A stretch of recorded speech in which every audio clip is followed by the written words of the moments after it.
Opsi ketiga, kaya seorang raja. Sudah dengar nasib kedua orang temanmu? Sudah, kuat raja. Mati? Masih. Kamu bagaimana? Saya mau hidup, Tuan Raja. Jadi kamu mau ikut saya? Mau, Tuan Raja. Saya mau. Mau meninggalkan Islam sebagai agamamu? Mau, Tuan Raja. Mengkhianati khalifahmu Umar bin Abdul Aziz? Iya, Tuan Raja. Daripada hidup saya kan, daripada mati, mendingan itu, Tuan Raja. Daripada nggak punya apa-apa, kan mendingan punya apa-apa. Baik, baik. Nanti saya musyawarah sama Perdana Menteri, kamu saya angkat jadi pejabat tinggi. Baik, Tuan Raja. Akhirnya Raja musyawarah. Perdana Menteri, saya Tuan Raja. Ini opsi ketiga baik ini. Mau ikut kita keluar dari Islam. Kita angkat jadi apa dia? Itu sih urusan Tuan soal angkat mengangkat. Cuman saya pikir-pikir kok aneh, Tuan Raja. Aneh bagaimana? Ini opsi ketiga ini kok mau ya meninggalkan agamanya. Mau mengkhianati saudaranya sendiri. Saudaranya sebangsa, setanah air, seiman, sekeyakinan. Hanya karena ditawari oleh kedudukan mau dia khianat. Orang itu kalau sudah mau mengkhianati bangsanya sendiri, Tuan Raja, apalagi bangsa lain. Sekarang ini dia topan sama kita karena kepengen selamat. Nanti kalau ada kesempatan, bukan kita yang ditikam dari belakang. Senjata makan tuan. Jadi menurut kamu bagaimana Perdana Menteri? Menurut saya opsi ketiga ini komandan bejat. Masa orang bejat jadi pejabat rusak rakyat? Malah orang dua yang mati itu orang bagus. Punya prinsip, punya pendirian, nyawa taruhannya iman tidak goyah. Itu malah kalau bisa yang dua itu dihidupin lagi. Orang punya pendirian, dia hidupin bagaimana udah kadung mati. Tidak bisa. Jadi yang ketiga ini gimana? Kalau menurut saya yang ketiga ini bunuh saja Tuan Raja. Ngapain miara orang bahaya? Bunuh saja. Bunuh. Iya nah kalau begitu bunuh saja. Betul juga kan. Hidang dibuka kembali. Opsi ketiga. Gimana Tuan Raja? Saya diangkat jadi apa? Kamu gak diangkat. Gak diangkat jadi mas. Kamu opsi bejat. Sok bejat. Iya. Agamamu saja kamu mau tinggalkan. Saudaramu sebangsa setanah air mau kamu khianati. Apalagi kami yang orang lain bangsa dengan kamu. Kalau ada kesempatan kami akan kamu tikam dari belakang. Jadi saya gimana? Kamu dibunuh.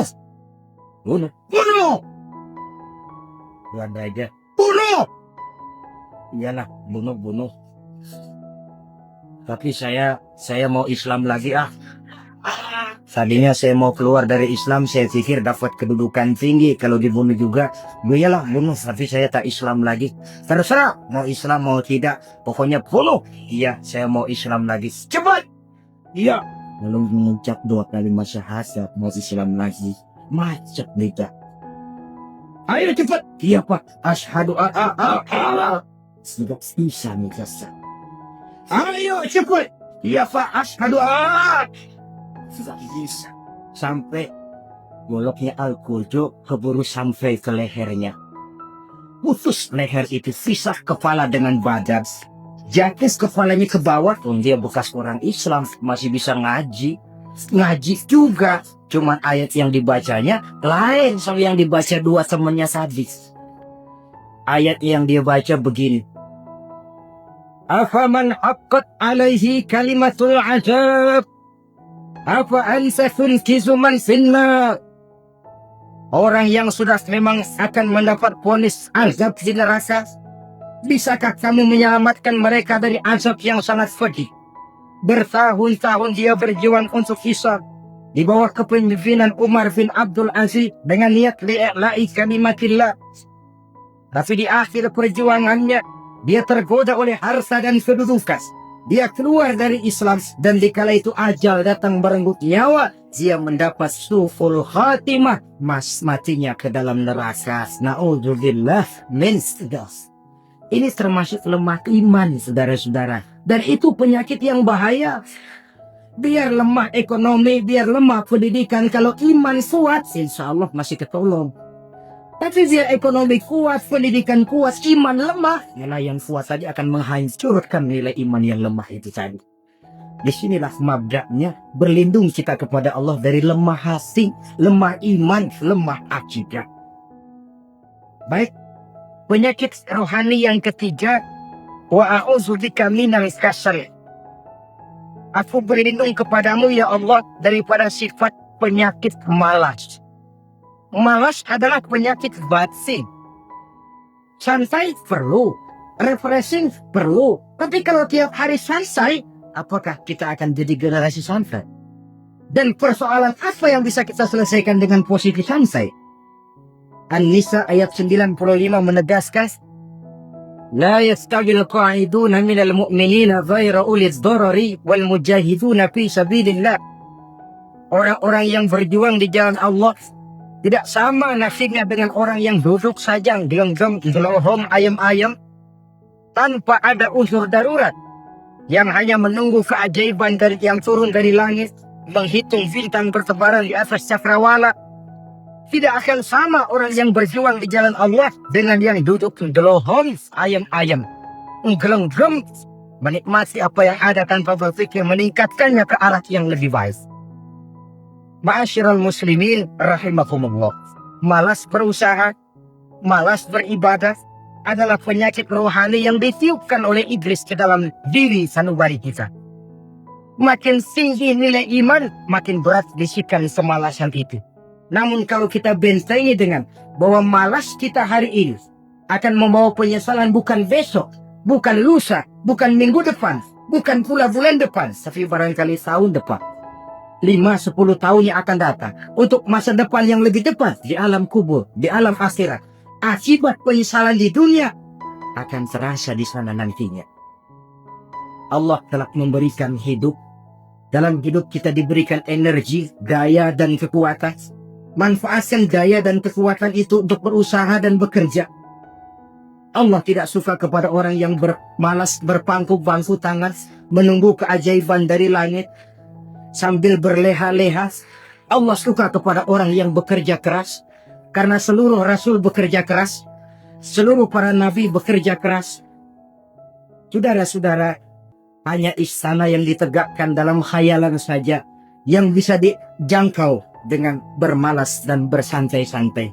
Tapi istana dalam wujud kenyataan hanya bisa dicapai dengan kerja keras dan semangat menghadapi kehidupan. Yang kelima, wa a'udzubika minal jubn. Kami berlindung kepadamu ya Allah daripada sifat takut. Saudara-saudara, setiap orang terlahir membawa fitrah. Fitrah itu juga bisa berupa sifat. Tiap orang punya sifat takut, tiap orang punya sifat berani. Lingkungan, pendidikan, pergaulan menumbuhkan mana yang lebih subur. Kalau takutnya lebih subur, dia akan jadi penakut. Kalau beraninya lebih subur, dia akan jadi pemberani. Masalahnya sekarang kapan kita harus berani, kapan kita mesti takut. Kan itu saja. Bahwa semua orang punya sifat berani, sebagaimana semua orang punya sifat takut, itu real. Tapi kapan kita harus berani, kapan kita harus takut? Agaknya surah An-Nisa ayat 77 cukup menjadi sindiran. Walamma kutiba alaihimul qital iza fariqum minhum yakhshawna an-nasa ka khashyatillahi aw ashaddu khasyah. Manakala diwajibkan kepada mereka berjuang, maka sebagian daripada mereka takut kepada manusia seperti mereka takut kepada Allah, bahkan lebih takut kepada manusia daripada takut kepada Allah. Ini kan takut yang tidak beralasan. Tengoklah zaman sekarang, mereka yang menebarkan maksiat punya keberanian. Mereka yang bergelimang di lumpur dosa punya keberanian.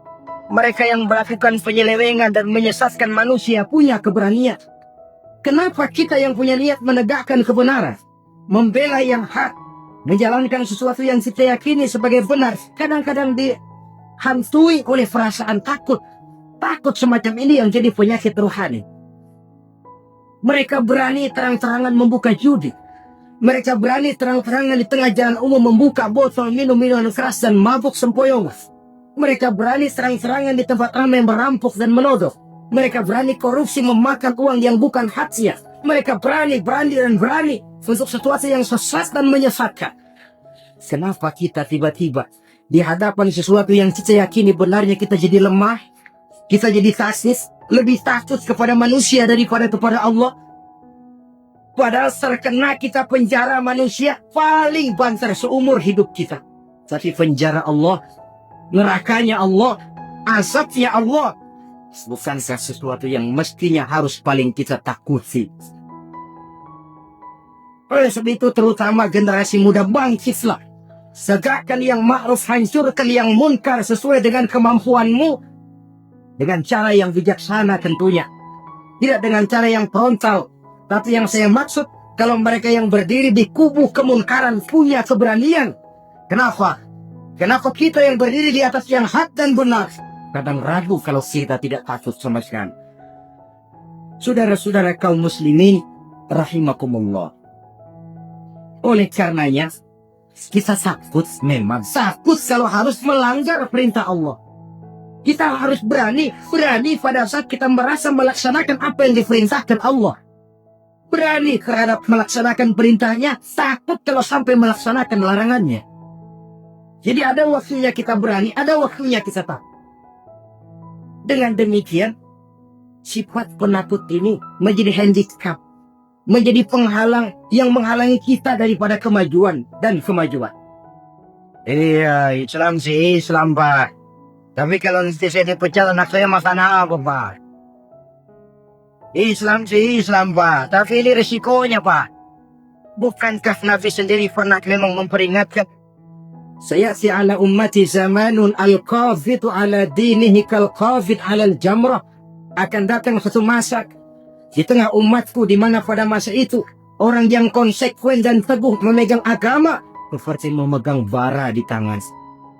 Dipegang tangan terbakar, dibuang bara terlepas. Konsekuen megang Islam, risikonya berat. Melepaskan dan masa bodoh terhadap Islam bertentangan dengan batin. Dikala itu, beruntunglah orang-orang yang teguh dan kuat memegang agamanya. Ma'asyiral muslimin rahimakumullah. Hanya sifat berani yang menyebabkan Islam berhasil menembus dinding Jazirah Arabia, memasuki Bizantium dan Persia, mendarat di Spanyol, memasuki Selat Jabal Farid, pada gilirannya mewarnai hampir 2/3 belahan bumi, menjadi mercusuar di lapangan ilmu dan peradaban. Berani karena benar. Jadi yang saya anjurkan itu bukan berani babi. Tahu berani babi? Mau nyeruduk banyak. Berani yang tanpa perhitungan itu berani babi namanya. Nyeruduk aja. Ya kalau kelempengan yang diceruk sahuk empuk. Tapi kalau diseruduk mesin giling kan bongkar kepala. Jadi bukan berani yang tanpa perhitungan, berani yang dengan taktik dan strategi. Sebab keberanian tanpa perhitungan akan menyebabkan kita menjadi orang yang ngawur. Dalam istilah sosial dinamakan trial and error. Spekulasi namanya. Dan itu harus pulang kepada diri kita. Keberanian tidak bisa dipompakan. Keberanian tidak bisa dicangkokkan. Harus bermula dari kita. Contoh saja, ketika Nabi dan Abu Bakar di Goa Sur, Quraisy kafir yang ngejar sampai di situ. Kalau mereka nengok ke bawah, Nabi akan kelihatan. Abu Bakar sedikit grogi. Nabi tampil dengan mantap. La tasbaq wa la tahzan ya Abu Bakar. Innallaha ma'ana. Abu Bakar, kamu tidak usah takut. Kamu tidak usah khawatir. Allah bersama kita. Keberanian simbol. Karena yakin ini jalan Allah, yakin Allah pasti akan bela. Keberanian itu nggak bisa dicangkokin. Nggak bisa cuma teriak, saudara-saudara, jangan takut. Allah bersama kita. Mulutnya. Tapi kalau hatinya juga perang. Apa iya? Itu sudah tertarung di kaki sendiri. Jadi memang harus ada variasinya. Ibarat pepatah, tukang joget yang baik ngerti irama gendang. Kalau kita terlalu keras, gampang dipatahin orang.